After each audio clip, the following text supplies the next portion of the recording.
Hey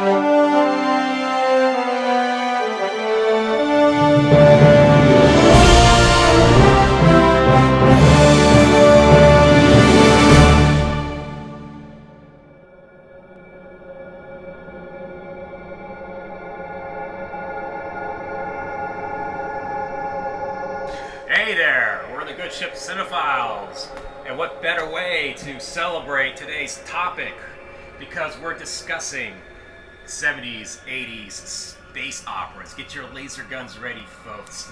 It'll be quite a ride.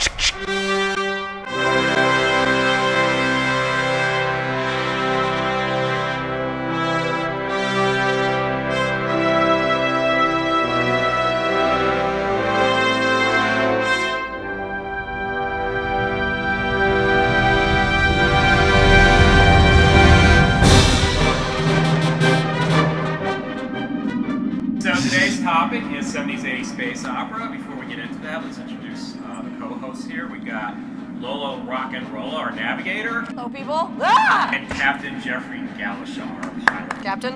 All right. My captain? I've been drinking. Co-host Sarah Cohen. So anyway, Star Wars came out in 76, rocked everybody's world, one of the more influential sci-fi fantasy movies ever made. Of course, everyone had to jump on that bandwagon. Everyone had to make their own Star Wars ripoff. Hence 70s, 80s space opera. I guess the first one we can talk about was the earliest, is Luigi Cozzi's Starcrash. B-movie, B-movie.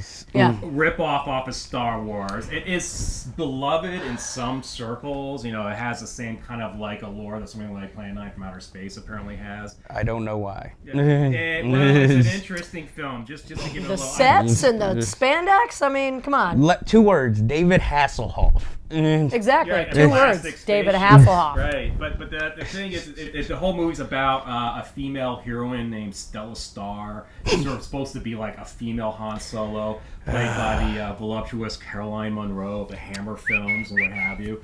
And there's only one scene she was like promoted, you know, with all the posters and stuff, of wearing this like 70s like bathing suit, one-piece bathing suit. It was a lie. Revealing where it counted, but she only wears it in like maybe 4 seconds scene. But I do have to say, although I am a big fan of her in that bathing I was suit, gonna say of the movie. why the hell are you wearing that bathing suit when you're trying to do what you're doing? Because then we can focus on that and forget the rest of the movie. Oh, But before we get into all that, let's get into Where are you going to put your gun? This was a very cheap Italian. They quickly brushed it off. You know, the cash in a Star Wars craze. Luigi Cozzi, who was a rather famous, infamous Italian B-movie director from the 80s. He's mostly famous for Alien Contamination, an official sequel to Alien. Good for you, I've though. never Good seen job. it. And this was his magnum opus, his most ambitious work, apparently. This? They are Ambitious in the casting. I mean, not only you had Caroline Munro, you got Marjo Gortner, who used to play a lot of like, you know, pervs and stuff like that in 70s movies and 80s movies. You know, a lot of made-for-TV shit. He was also an evangelistic preacher before he became an actor. Which role did Makes he play? perfect sense. He played the sidekick. He played we don't know if he's a robot or an alien. He has, you know, a lot of films have gratuitous sex and violence. This film has gratuitous lightsaber. He's the one character that has a lightsaber just because. You've got David Hasselhoff. They seem to have a thing, too, her and the robot. You know, they have like Exactly. a romance Hasselhoff thing going on. seemed to kill that, you know, it Well, could have he been a is- love triangle situation. Well, He is the Hoff. Well, so. he's pretty in the But film David with all the makeup. Hasselhoff appears in this. He's sort of the hero. And then you have the great Joe Spinell. As Joe a Spinell, prince. folks, playing the Darth Vader-esque bad guy. With pockmarks. And all he does is stand in front of the camera, glower. His voice is completely dubbed. And he has a hairstyle that's sort of a cross between classic Wizard of Oz and the Oompa Loompas from Willy Wonka and the Chocolate Factory. That's his evil look. And then you got Christopher freaking Plummer. He playing needed David some Hasselhoff's house. father, the Emperor of the Universe. Looks like a one-day shoot to me. And apparently he said, like, when they bring up, you know, Starcrash in interviews, it's like, why Starcrash? He's like, because I got a paid vacation to Rome. This movie is crazy. It's Just from your explanation The of sets it. are awesome, though. Yeah, It's so funny. The Wait. sets are... You forgot one thing. Yeah. The robot that speaks in country western Yeah, accent. he's a country you western got, robot, like, yeah. I don't know, Foghorn Leghorn, robot. Yeah, like shoot 'em up, but it's a robot. It's like the whole dynamic is he was the one who was originally chasing Stella Star, but now they have to team up and they become friends. It's a buddy movie. It's a robot kind of sexual buddy movie, cheap, but fun special effects. It's a good movie to watch under the influence. Yes. Of acid. What the hell? I'm just gonna spoil the shell of this film. This is a film that Go ahead. Great, now they're not going to get to on watch Netflix all Instant. 6 hours of it. Destroy Joe Spinell's massive spaceship that looks like a hand. Yeah, that's awesome. That's the brilliant production design. So they decide out of nowhere, oh no, my we tried God. everything. We're doomed. Wait a second. There's an intergalactic city. Let's just crash this city into a spaceship. And so then they cut to the city, and I've seen Lego models built by 3-year-olds that are more impressive than this intergalactic city that they have to drive into the big hand. I don't know what to say about this film. On one hand, I feel like I should hate it, but the other hand, it's so charming in how awful it is. I, as a person who is in love with B movies, when I first started this thing, I was like, yes! Yeah! And then a half hour in, I was like, yeah, huh? Okay. And then, once you get to the hour 20 mark, you're like, yeah, okay. I love how the movie, she's supposed to, Stella Star, the Caroline Monroe, she's supposed to be the main hero. Right, or heroine. Mm-hmm. She doesn't really do anything heroic. She likes to fall a lot. She freed herself from that enslavement for those 5 minutes that she was there. That was no problem. It's the only reasonably exciting scene in the movie is when she's battling those Amazonians. Oh yeah, that's hot. Right. Just watch that part on YouTube. And of course she's fighting women, but when it comes to anything else. Yeah, but I mean, like Lola, I was into this film up until David Hasselhoff showed up. Then I was just usually he's the opposite. I'm out of it at that point. Though I was excited to see Christopher Plummer because I was like, why is he even in here? Yeah, but it's more like, I guess since it's filmed in Rome, it's almost like a really cheap Dino De Laurentiis film because you're just shocked at the amount of the cast that's in here and the logic they try to put forth where there is no real logic, and it seems like they're throwing everything and seeing what sticks, and that is the only interesting aspect of the movie to me. To me, actually, out of the films we'll talk about today, this is one of the more disappointing films. Starcrash was not only directed by Luigi Cozzi, it was written by him as well under his favorite nom de plume, Louis Coates. Would use a lot, but Luigi Cozzi also directed a lot of those bad, Italian zombie flicks. Every bad Italian filmmaker had to direct an Italian zombie flick. We'll move on to the next one. It came out around close to the same time. Ice Pirates. Oh, wow! Ice Pirates is an interesting film. It came out as a reasonable success, but it was very popular in VHS rentals at the time. They made money on that movie. That's the scary part. And it kind of disappeared. It's not widely available right now. It'll be thought of as Citizen Kane, I'm sure, 200 years from now. I hope not. Probably. Jesus. But the interesting thing is the film was directed by a guy named Stuart Raffel, who's also known for a rather bad E.T. ripoff called Mac and Me. I have seen that, and that was better than this film. Well, and bad. It takes place in a far, far future where water is a commodity. It's very rare, and usually it's exported as ice.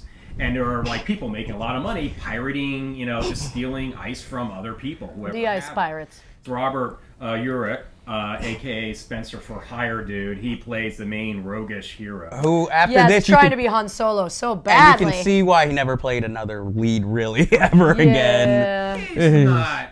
He's not horrible. Let's look out the cast. You have an early appearance by Angelica Houston. How? That's one of his crewmates. She's got to pay bills too. Ron Perlman is one of the crewmates. Very early appearance. One of the only roles I liked with Ron Perlman in this movie. And then you have Bruce Villain. Yes, that same one you're thinking of. First and hopefully last acting role. Yeah, but without the t-shirt. And without a body, because he's basically just a head. And no one wants to see his body. Head, right. Well, what I would like to say about this film is it's supposed to be a comedy, and I think it's supposed to spoof the series, but it's not really that funny anytime, especially towards the end when I guess they're supposed to be out of time, and their big thing was, let's just have them all grow beards and afros. And it's like, this isn't really that funny. I didn't realize it was supposed to be a comedy till about 5-10 minutes in, then I'm like, oh wait, they're trying to be funny. Yeah, unfortunately. It's Kind of like how Carrot Top tries to be funny. It doesn't really work. Like that whole climax is awful. Oh yes. Time warp continuum thing is Yeah, just that was funny. fucking awful. Bruce Valanche. It ruins the whole thing. The space herpes, though, I mean, I think someone could go back and just make a film about the space herpes. herpes That would have is been a kinda more funny, interesting but they film. didn't really do anything with it. That's true. When he's sleeping and it just comes over his shoulder like this. Basically, folks, if you haven't seen the film, there's like Don't. there's an infestation on their ship, and they call it space herpes. Right? It's like little alien creatures. I don't Yeah, like they're your like eggs, and then there's like a explanation. little weenie That's all you thing that have comes to know. out of the It's the suckling most, weenie. I think of all the films that we were discussing, even more so than Starcrash, it's the least exciting. I mean, they have swords, they sort of have fights. It's like the filmmakers had no confidence in trying to do anything exciting or imaginative. Just, And the sad part about this film, other than all of that, is that out of all the films we're reviewing, this is the only one that shows that there are minorities in the future. So it's like, yeah, we're referenced, but look at what film we're referenced in. you have former NFL athlete John Matuzak, formerly of Oakland Raiders. He plays the big ass. The thief. Big burly guy. That Oh, I joins like them that and guy. becomes Yeah, their again. friend, man, there's that whole scene where they're watching football games. Like, I don't care about this. Again, he's the most unprofessional actor, but he gives the most, one of the best performances in the whole film. You know what he's most famous for? No. Goonies. Oh yes, he was Sloth. He was Sloth in Goonies. Oh, yeah. Well, let's go on to the next one that came out around the same time, a Roger Corman production, Battle Beyond the Stars. This is That's Roger. not it. Oh, Roger Corman. Well, he didn't direct it, he produced it, but this is his sci-fi remake of The Magnificent Seven, which was a remake of December. this movie. I have a lot of fond memories of this film. I don't. It's a cheap film. Having watched it recently for this show, the themes really show on this, but I still think of the other two that we mentioned, I think this is a lot more fun. Yeah, I'll give you that. It's a fun space opera movie, more so than Starcrash, and especially Ice Pirates. I just have one question about the casting of this film. Why was George Papard in here? Because he could be. Because He could You know be, Roger because Corman, you gotta man. remember, You got a George- name? Stick him in Wait a there. minute, Put some wait, boobs wait, next to George him. Papard at the time was on his career was on a downslide. This is Oh, just okay. before 18. well, because it just doesn't So seem. he needed the work. Yeah, but Really- he doesn't even seem to really want to be in the film either. he doesn't, Because I'm just like, I just like how they went for a Han Solo character. They're like, what is Han Solo? He's basically a space cowboy. All right, let's call our character Space Cowboy. That's like the level of ingenuity that goes on in this film. But come on, Sybil Danning is a Valkyrie. Her costume, that's a special effect in itself. Richard Thomas, a.k.a. John Boy. The Waltons, he's sort of the hero that goes around. the most bland hero. He makes Mark Hamill look like a bad boy. I didn't mind it. I didn't mind it. Little baby face. I did not like They're Richard pudding face Thomas. actors. Pudding faces. It just seemed like he had one look, and then whenever he's supposed to be shocked, it was the same look. Yeah, Robert Vaughn basically repeating his part from Magnificent Seven. He was the only part I liked. Battle Beyond the Stars, that still tapped into my, Okay. I mean, I think it's a better film than the other two. Okay, but you thought it was boring, which I Yeah. that's boring. No, you better fit. absolutely didn't like it.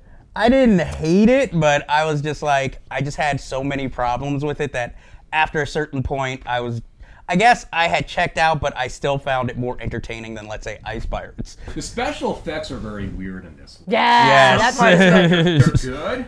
And sometimes it's like basically they had like a cheap looking plastic thing on like a piece of wire and they just did this with the wire. They just swing it That around. stuff I like love. a Valkyrie ship. That's Yeah. all it is. Yeah. You just see this thing going like this and that's the special effect. And the controllers, whenever he's piloting, it looks like a joystick, pretty much. Now you're currently working on a film called Nefertiti in Space. Yes, I am. Sequel to Nefertiti, which we've mentioned in the previous episode.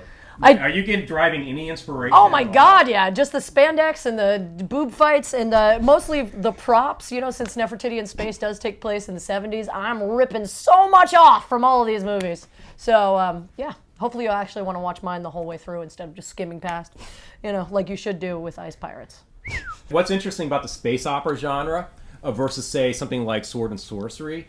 Sword and Sorcery really played to adolescent sexual fantasies, the violence, the sex, the nudity, all that shit. Space operas never got beyond a PG. So let's go on to a slightly different one, a little more an attempt to be intelligent. It's sort of what you would. It's almost like it's a space opera disguised as a hard science fiction film. Wow. Disney Productions, The Black Hole. Now, Black Hole. He's sinking into his right now. Was the most expensive movie Disney had ever produced, and they did manage to make their money back. They didn't double it, but they did manage to make their money back. It was like the fourth most successful movie of the year it came out, or something like that. Norman Bates in It space. also incorporated some very innovative special effects at the time. ILM had developed what was known as motion control. We all know what motion control is. Motion control is a timed camera system.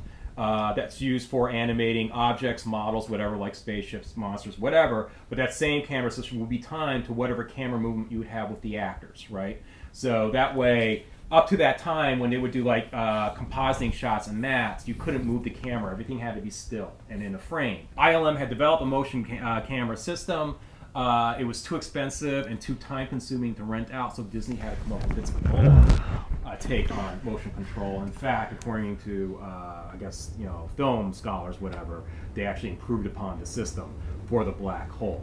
Black Hole is an interesting film. He still hated it. It was probably the darkest film Disney ever put out in a lot of ways, unless you count Snow White and the Seven Dwarfs with that scary witch thing at the end. The ride in Disney's pretty scary though, scarier than Haunted Mansion, gotta say. But The Black Hole had some dark, weighty stuff going on in there that was like outside of the scope of the usual Disney film. Unfortunately, it still had Disney-like dialogue, Disney-like characterization.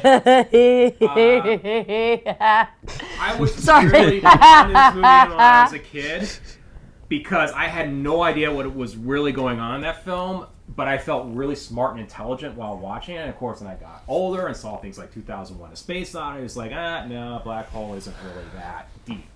However, but it fooled you as a 10-year-old. Black Hole really wants to be a space opera because it has shoot-'em-ups with other robots and laser guns and all that stuff. And you have like the R2-D2 rip-off robots. Vincent, which was so bad. McDowell, and you have the other one that's voiced by Slim Pickens.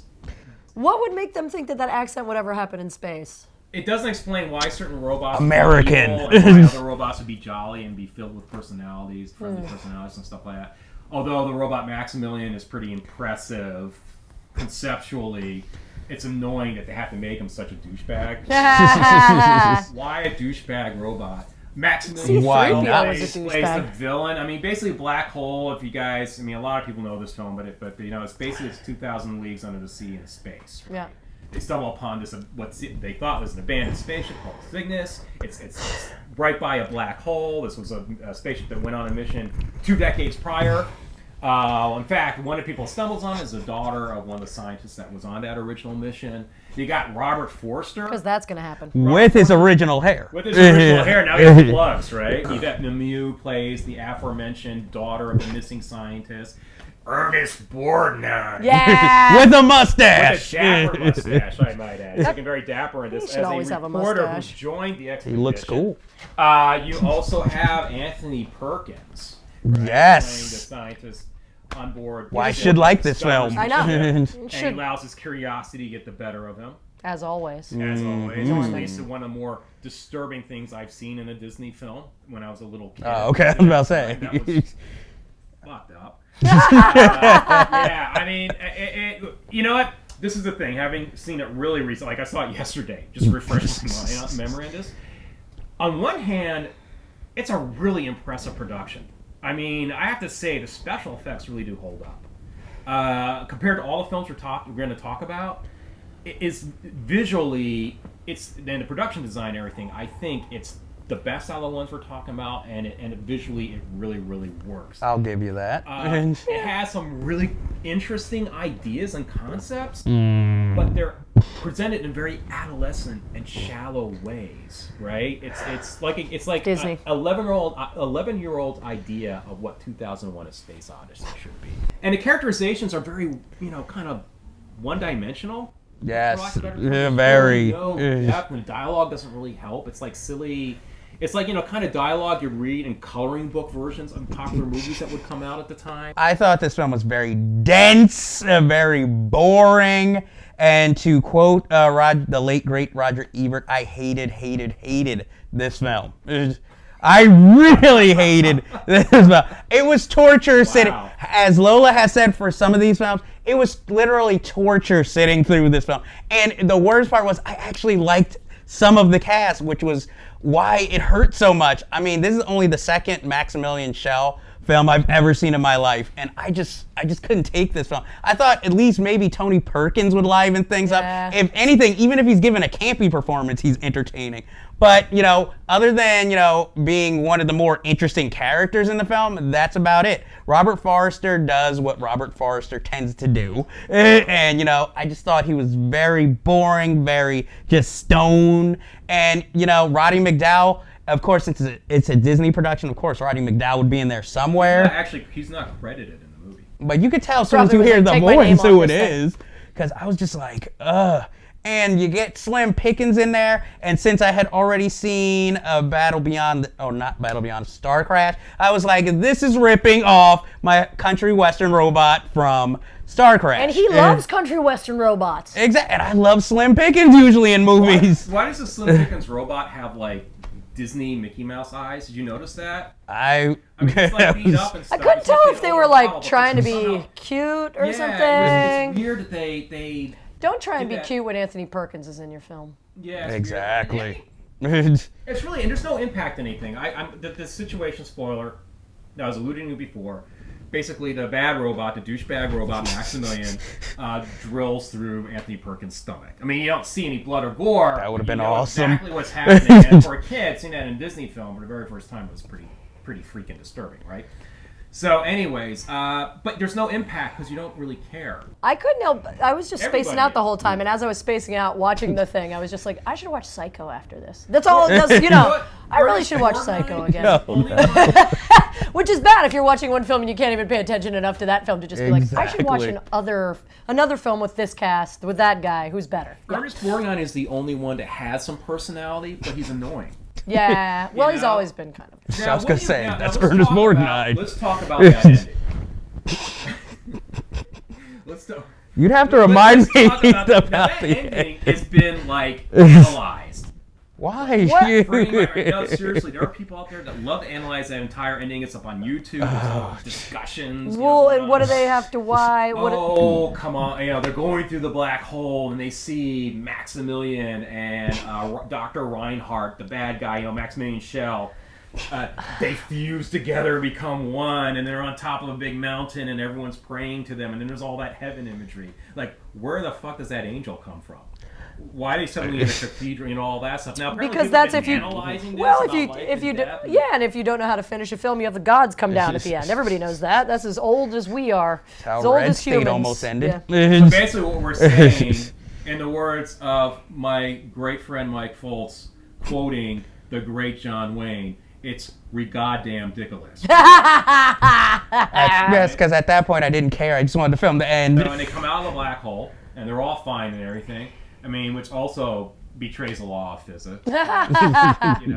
That's your problem with the film. Yeah, because it wasn't true to the laws of science. Exactly. But like I said, I think the special effects surprisingly hold up incredibly well. I mean, there's some fantastic model work in this. And the lighting and all that stuff, and the compositing's pretty good. When you start really noticing the production design and things, that should tell you something about the film. Because you have to latch on to something. Exactly, to keep you up and paying attention. Okay, so now we come to our last film. I can say with great confidence, I'm sure you guys will agree with me, the best film. Hell yes! Flash! Thank God. Flash Gordon? Yeah! Flash Gordon has an interesting history behind it. I read this. I don't know if this is true or not, but apparently Dino De Laurentiis had wanted to make Flash Gordon for a long time. He went to Fellini.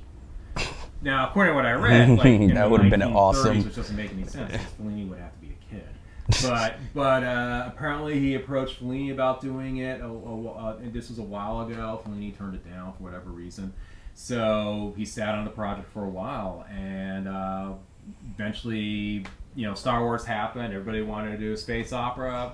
Flash Gordon was greenlit. They got the great British director Mike Hodges to direct it. Mike Hodges of Get Carter and Croupier. Screenplay by Lorenzo Semple Jr., who wrote a bunch of Batman TV series episodes. Oh, yeah. The same sort of camp aesthetic. Fits. He's also known for writing the unofficial James Bond movie, Never Say Never Again. That's how the Always got to be James Bond. But, I always have to bring that up. But the point is, he is a master of that kind of tongue-in-cheek camp appeal.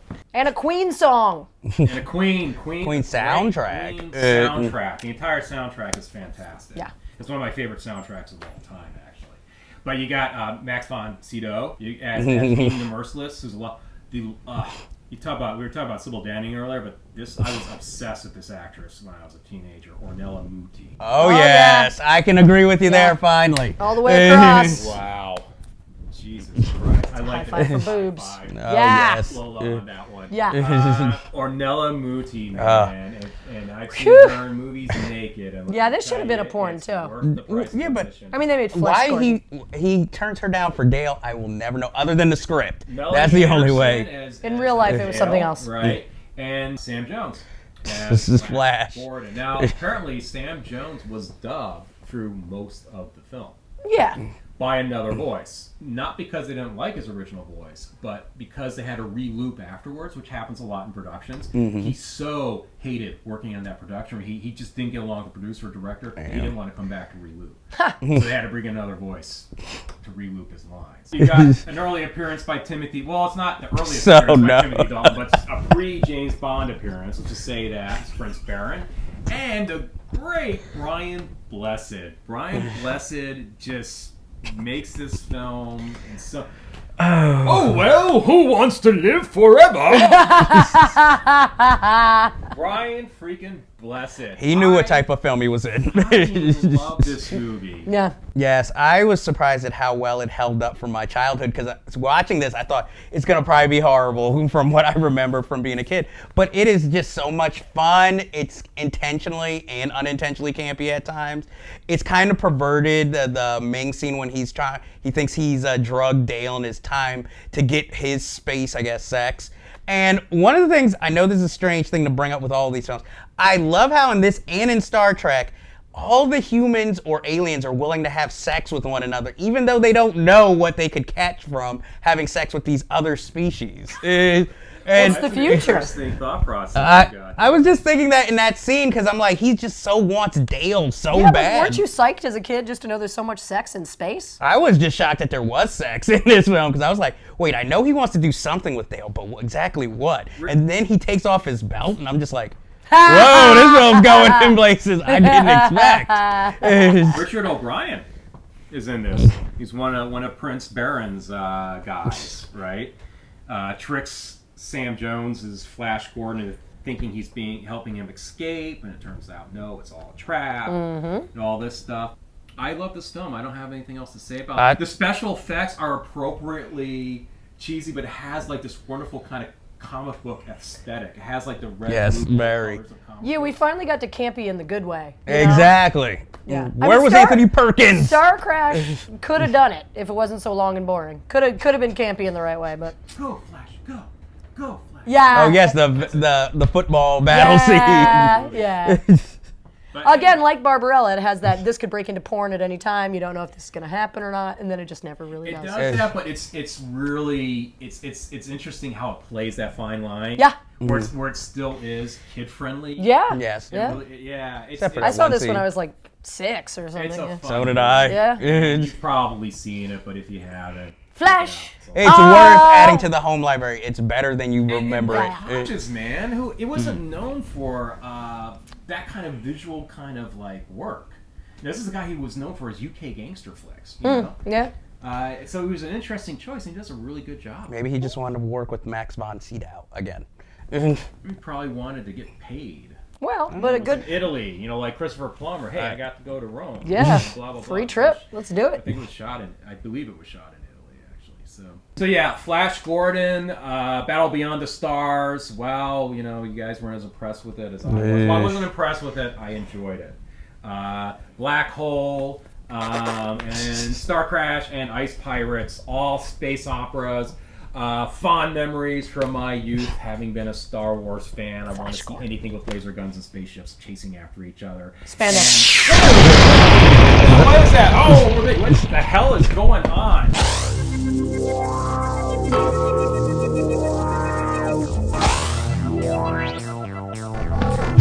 Hey, look, it's Mike. How dare you do a space opera show without me? Why is he here? I don't know. What I don't understand is he doesn't seem to be flying his spaceship. He's just standing there going. But it seems like you got a haircut. Ice cream soldiers! Bring them to me! Bring them to me!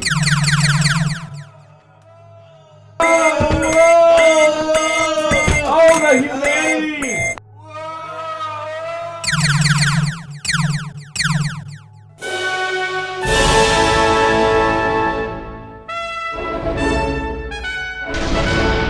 How dare you do a space opera show without me?